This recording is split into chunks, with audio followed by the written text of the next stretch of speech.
In this video, you will learn how to replace a system controller module in the Cisco NCS 5500 chassis while the router is operational.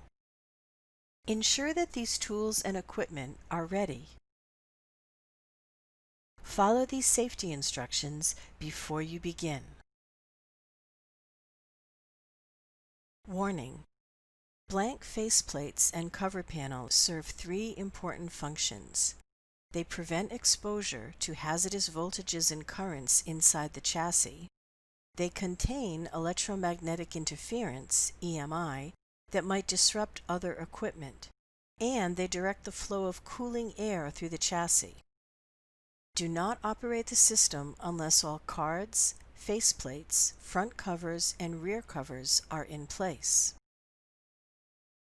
Hazardous voltage or energy is present on the backplane when the system is operating. Use caution when servicing. To prevent loss of packets during operations, shut down the system controller module. Run the command HW-module location name shutdown. Run this command in admin mode. Verify that the system controller LED for the slot turns off and the card is in the powered off state.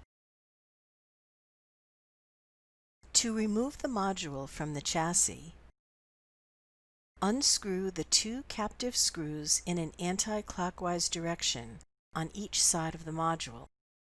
Slide and hold the middle handle on the ejector lever toward the end of the lever. Rotate the ejector lever away from the front of the module so that the module unseats from the midplane and moves slightly forward. Pull the lever to slide the module out of the chassis about 2 inches from the chassis. Use one hand to hold the front of the module, place the other hand under the module to support its weight, pull the module out of the chassis, and set it on an anti-static surface.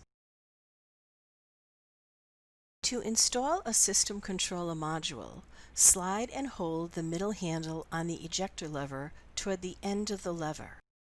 Hold the front of the module with one hand and place your other hand under the module to support it.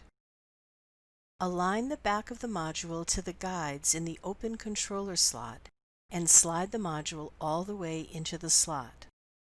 When the module is completely inserted, it protrudes out by 0.25 inches in front of the chassis. Warning: do not apply excessive pressure. Rotate the ejector lever to the front of the chassis until it locks in place with a click. The module is fully seated on the midplane. Screw in the two captive screws in clockwise direction to secure the module to the chassis. Tighten the screws to 8 pound-inch, 0.9 Newton-meter of torque. Verify that the status LED blinks in amber color, turns to solid amber color, and later turns to green color, and the active LED is amber or green. For more information, refer to the Hardware Installation Guide for Cisco NCS 5500 series routers.